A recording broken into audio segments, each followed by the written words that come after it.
Hey, I'm Skies and welcome back to Subnautica Below Zero. You all crushed the like goal last time, so here we are. If you want to learn more about Subnautica, there's a link to the last video in the description showing my first time ever playing. This time, 10,000 likes and I'll do another 24 hours in another survival game. I'll choose a game on Twitter, so follow me and tweet me what game you want. A lot of you said you wanted a longer video, so I'm including a lot more of what I did in this one. Also, please subscribe if you enjoy my work. I'm aiming for 1 million subscribers in 2021. Now, let's begin. So this is my second time ever playing this game. You could basically call me a pro now. I clicked on play, new game, and chose hardcore. The gist of this is that the game won't alarm me about my oxygen levels now. A blessing if you ask me. And I believe that food and thirst deplete faster, but I'm not sure. Also, if I die, the world will get deleted automatically. I beat the first challenge very easily this time and saw this spaceship for the last time. I re-entered the atmosphere behind a meteor because that's smart. I noticed this time that you can actually watch your drop pod fall into the ocean. I don't know if that's new since the last time I played this game, 2 weeks ago, they apparently finished the game. There's an ending now, so there's a lot more for me to do. I quickly gathered all the items in the starting area and had a staring contest with the heating plant thing. I made it to the ocean and then immediately got out of the ocean. I found the babies again but didn't take any of them, since that's weird to steal babies. Since I'm now the most professional and greatest Subnautica player on the planet, I was rushing resources. I knew exactly what to do this time and I didn't want to waste a second to steal from nature. Also, fish don't decay if you don't cook them, so I kept a nice food supply in the locker until I needed them. Big brain moves. I saw the sea offender searching for my butthole and then the school offender Vine. Making great progress. I almost died returning home, but my luck knows no bounds. I created the survival knife, scanner, and air bladder, speedrunning all the important items to begin the game. My next goal was to scan everything and get the sea glide fast. Since this is hardcore, I'm being extra careful and unlocking everything I can before I continue the story, or start it, just so I can increase my chances of surviving. I made the oxygen tank so I'm not a pussy underwater anymore and got to work on the sea glide, unlocking it within minutes. I was able to dive deeper now without worrying about much, and I began to find the sea truck parts. I found the floating disappointment again, and this child really wanted me to kidnap him. Don't worry, I actually didn't. I scanned some furniture here and got some items. In this run, I really want to get into base building more, since I didn't last time and I love base building in survival games. Now, I don't know if I was supposed to or not, but I found the rest of the sea truck parts and all of the vehicle bay in about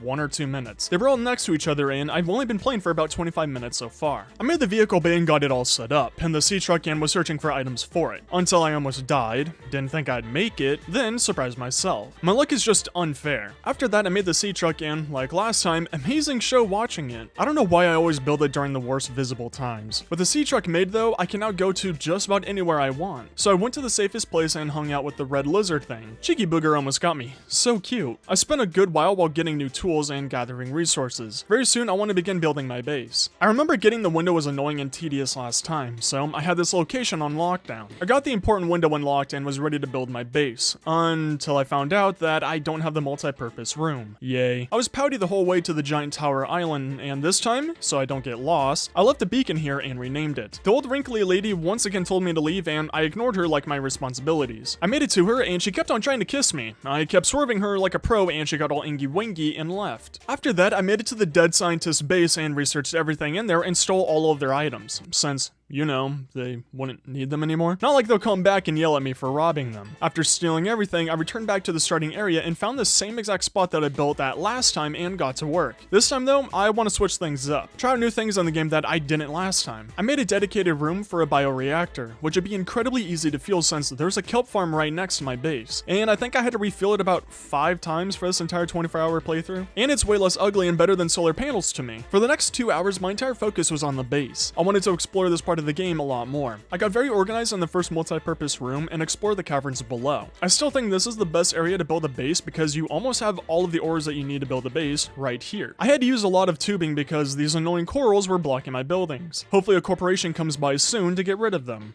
I'm kidding. To not let the babies suffer for too much longer, I built the aquarium and they all look happy to be in captivity instead of the huge ocean. I tried out the trash can in this playthrough and it's really nice. Won't have to litter in the ocean anymore. After that, it was time to build my magnificent bedroom and I can now skip the night cycles. Here's what I'm working with so far. I need to unlock the moon pool and then that's basically all I'm aiming for. Also, I made a rebreather so I'm ready for the wrinkly grandma's base. I headed over to the island with the beacon that I luckily left because I'm so smart and began searching around. All I remember is that it was below some floating giant lily pads, and then I found it. Not the saggy grandma base, but the mine shaft. It was just as annoying as I remembered to get in, but something tells me that you're not supposed to enter from this way, which is why I did it with a smile on my face. My sea truck can only go down to 150 meters, so this is going to be tricky. I can dive as low as I want luckily, but I can't breathe for long. I was learning some blueprints, got some diamonds luckily, which will boost me along nicely, and went even deeper. Again, if I die down here, this world gets automatically deleted and we gotta start over. I won't lie, I was slightly nervous, like 1.3% nervous because I'm too cool to worry. Down here though, I made some nice progress on the prawn suiting and found some rubies, but I was about 130 meters from my sea truck and I was getting low on oxygen. I really wanted to explore some more, but I couldn't risk it. I made too much progress to lose it all. I grabbed the oxygen plants along the way and luckily made it to my sea truck with time to spare. I had to find my way through the devil's door again and begin to return home. My inventory was full and I unlocked the moon pool. Overall, a really nice expedition and got a nice amount of ores. I went out and gathered all of the resources I needed for the moon pool and made it. My sea truck was around 68% power remaining and I really wanted to recharge it before going out for the Grumpy Grandma's base again. Also, I upgraded the max depth on it. I went back to the giant tower island and looked around for some more of the lily pad location, but instead found this giant one-eyed jellyfish thingy place. Kinda cool, but I didn't stay for long. Then I found the sunken ship that I really hated last time. I decided to look around here since I get sidetracked really easy and wanted to see if I could cheese the game even more with some blueprints, which I found a fair amount but didn't complete anything, and returned to my ship. Shortly afterwards, I found the vomit water location that Saggy lives at and I began searching for blueprints, since I can go farther down in my sea truck now and because I'm a loot goblin. Once I arrived to her base, I had a lot of oxygen, so I looked around at everything I could research and wow, I finally found the large room that I never found in my normal world. I was so ecstatic and wanted to complete this part of the story mission fast. I said hi to the car salesman again and got everything I needed. I rushed home and got prepared to make the large room. It was surprisingly cheap and once I went inside, I was in awe. This thing was so absolutely massive, I won't ever use a multi-purpose room again. I put the glass dome on top of it and stared at it for a bit. With this much room, I decided to bring over all my storage units and items and made a double storage system for every ore and item that I use. So I could have a lot on hand and I needed to use up the space with something. With all this space, I went around collecting resources and a lot of bladderfish for water bottles, but after a little bit, I couldn't find any more in the ocean. I have no idea where any of them went and I think they went extinct. After all of that hard work, I was a hungry growing boy and decided to eat and give you all this lovely time lapse. Like last time, the longer I talk, the more of this pretty shot you get. Now, to continue with the storyline, I had to get the laser cutter. I wasn't close to finishing it, but I thought the blueprint parts would be in the ship. I explored it for a long time, but only found 2 parts to it, so I definitely didn't go back home and look on Google on how to find it. Then I somehow just magically found it in the Halo Flood cave and got the laser cutter. To make that, I had to get some diamonds. I went down to Y level 11 and began strip mining for some. I don't know if it's because I'm a god gamer or because the creators put so much oxygen points down here, but I could stay here forever. It was incredibly easy and I was never worried. I gathered all the diamonds I wanted and went back and made the laser cutter, making some nice progress now. I went back to the sunken ship and looked around for the parts. I only managed to get 2 out of the 3 parallel parking units I needed and couldn't find any more for the life of me. I decided to go for the alien Siri and somehow managed to get lost and found an artifact. Then I remembered where it was, found the door easily, and went inside to collect the advanced Siri. Sadly though, this thing hasn't spoken to anyone in thousands of years. I can tell because it wouldn't shut up. It just constantly talked to me, even speaking through my nappy time. With my sidekick that speaks more than a theater kid with me, I went to the other sunken ship part and looked around, finally getting the last piece of the parallel parking unit. I returned home and saw the defective special penguin that I let go.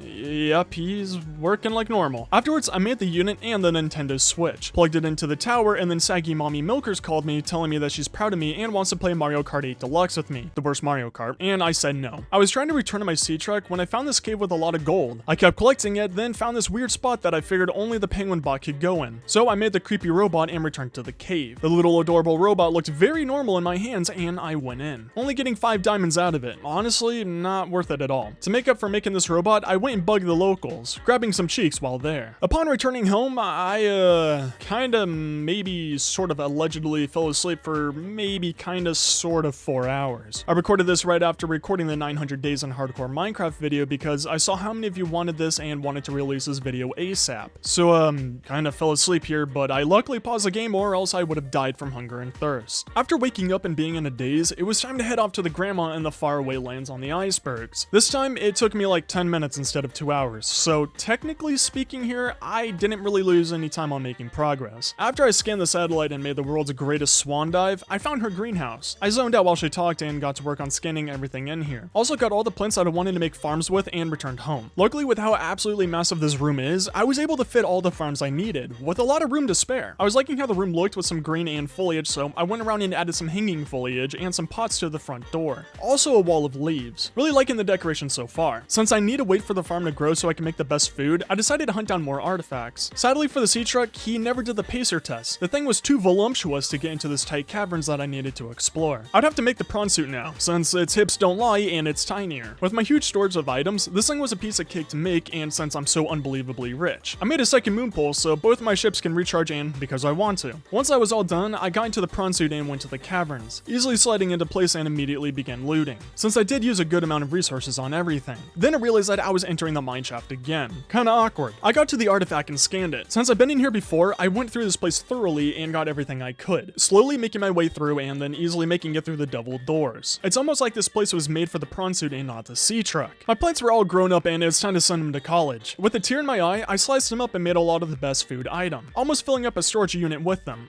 I'm such a proud parent. I went back out to hunt down some more artifacts and this red boy came up to eat my cheeks. I told him no, not until he buys me dinner. I'm not sleazy. The first artifact on this hunt was in the volcano spot. I quickly made it inside since there's a big boy guarding this area. The thing is, I kind of forgot to look at the max depth on my prawn suit and noticed it was taking damage fast. So fast that I got out with 29% HP left. So I'm kind of in trouble. If that big boy grabs me, this prawn suit is basically destroyed. And I'm not close to home. I waited for him to get far away from me and then quickly ran. While looting, I have a problem and safely made it home. I healed up and went straight back out. I was hunting down the next artifact and got the control room. You already know what my next plan is. I want to continue on with the story some more though. So I continued hunting and went to the location where I last lost my prawn suit in my normal world. I left it roughly at the same spot and said my goodbyes to it. I quickly rushed to the artifact spot. I didn't want to spend long down here. I was worried that my prawn suit was gone this entire time and found the artifact. Immediately after that, I rushed back to the prawn suit. To my surprise, it was still there. I didn't lose it. I returned home and got organized. I wanted to make the control room and got straight to it. I immediately renamed my base and changed the colors. I made the main color black and everything else yellow. I just love how this makes my base look. Here's how my base looks too. I love how it's all coming along, but I don't have anything to do, so I just collected resources in the ravine below my base. Then after a little bit, the bootleg Siri told me that there's another artifact nearby. I went over immediately, and this time, since it didn't do anything last time, I think, I'm not repairing the bridge. I just went to the hole and got the artifact. I returned home, and with nothing to do again, I went straight back to collecting more resources and focusing on filling up all my storage units. Now, a man can only take so much resource gathering until he gets bored. I got into my prawn suit and headed out. I remembered that the annoying snow dog thing at Saggy Grandma's house was blocking a door last time, so I wanted to see if it moved. I went back inside and Saggy tried to flirt with me. I held the vomit in my mouth and went by. And yep, I can go into the other room. Inside was an okay kitchen, nothing too impressive in here, but it was homey. I got a mini stovetop and a fridge out of this. Next to it was some bedroom, but nothing good, and this bathroom, which I got a sink, toilet, and shower blueprint. All the items you need to make a delicious meal. I returned home and got organized. I made this alien containment unit and very gently and with precise organization, I placed all my eggs down. I was really hungry again, so here's a fun time lapse of me watching the eggs. Like tradition, the more I speak, the longer you get to watch this time lapse. Blah blah blah, blah blah, blah blah blah, blah blah blah. And look at that, the time lapse is over. Right when I came back, Bootleg Siri told me that there's another artifact for me. I wanted to be better than my mom, so I checked up on my babies and saw that I had a baby boom boom fish. Adorable. After that was done, I headed out to the next artifact. I went to this location in the first video, but I don't think I showed it. But this artifact is definitely new, but I can't get to it. My dummy thick sea truck is too girthy to get inside, and my prawn suit can't go low enough for this. I would have to upgrade it. Note for the red boy dummy, I'm too quick for you. Don't try it again. To upgrade the prawn suit though, I had to find this red coral shelf thingy, and Google told me it was in this giant weird jellyfish. I couldn't figure out how to get in it, except through the anus. It was absolutely magical and felt like I was being reborn. Like Gordon Ramsay once said, you are what you eat, and this baddie was a Thanksgiving meal for me. Once inside, I filled my entire inventory with these things, since it's rare and I like rare things. Once I was done, I had to eat my way through the poop chute again and return home while smelling like rotten asparagus. I made the prawn suit depth upgrade, and now I can go down to 700 meters. I made my way back to the artifact spot, and it took absolutely forever to get down here. I wish I could have a booster to descend. I scanned the artifact and collected a lot of the rare ores down here. Once a loot goblin, always a loot goblin. I made my way back home and went back to collect collecting ores in the ravine below my base. Not really much else to do now. Is this how the game is supposed to be paced? I was tired of waiting around, and since I didn't have anything else to do, I decided to go to the bridge and repair it and explore. So I made the battery and headed over. I was so certain I prepared for this and would just walk on through. No, I made the wrong stupid battery. I jumped back into the water and headed home. Made the stupid hydrogen bomb fuel and went back to the stupid bridge. Loaded the stupid fuel in, then extended the stupid bridge, and then retracted the stupid bridge because I don't want any locals around here to have it easy. I want them to suffer just like me. My life is so hard. Woe is me. Now, Bootleg Siri told me there's something near the northeast, and like Christopher Columbus, I ignored the directions and started to walk around randomly. It had a lot of these naughty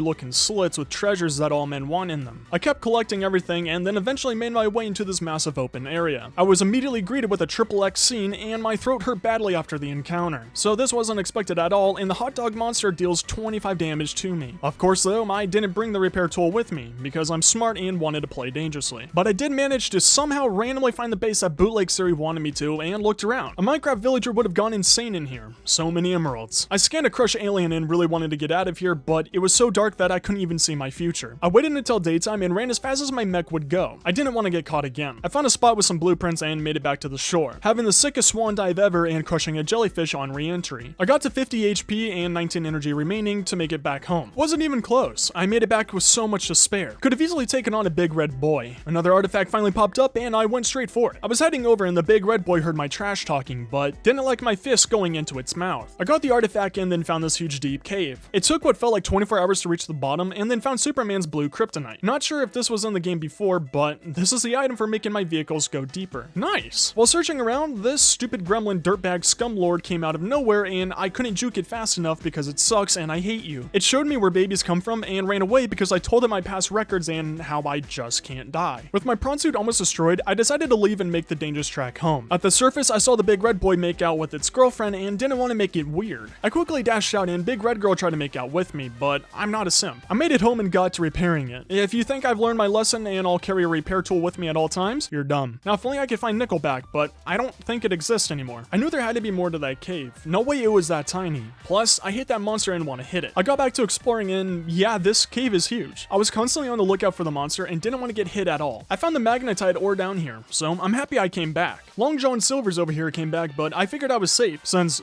you know, it couldn't touch me. Its head was too huge, but its brain was too smooth. I couldn't tell if the AI was bugged or if this thing was actually that scummy. It somehow managed to grab me this time, even though last time it couldn't. I love this thing. But it finally left me and I was able to explore and gather finally. It lasted a while, but it was starting to put me on edge with how long it was gone. That told me this cave was insanely huge. I wanted to venture lower and then it came back. Luckily, it was stupid and launched itself in this tight corner. I was giving it the old 1-2, but it learned that there's a massive opening to me to the left. I hid behind some crystals and once he left to turn around, I quickly ran and somehow lost him. I found this opening to a lower part of the cave, but I couldn't go lower, or my prawn suit would break. So yes, this cave is huge. At this point, I just wanted to leave. I found a good amount of loot and this monster was getting annoying. I couldn't kill it and I couldn't explore without it trying to lick my cheeks. I saw it leave for a split second and took my chance. I bolted for the exit and made it out alive. I went home and made a new storage unit for the magnetites, luckily bringing home a lot of good loot. I didn't have a lot of time remaining, so I looked at what I haven't built yet and wanted to try out those blueprints I got from Saggy Grandma. I made a second large room next to the other one and placed a glass dome on top because it's illegal not to. First was a shower, and like my neighbors believe, this did absolutely nothing. Very pointless. Next up was a toilet, and just like in real life, all the nummy food was gone. I wanted to make this a bathroom, and all bathrooms need walls, which kinda looks okay in here. To make it more comfortable and homey, I added this chair in the corner so anyone can sit and watch. Definitely not a weird addition that'll cause issues. Oh, and I got this airfish pet in here. First player ever to get this. I made another giant fish tank,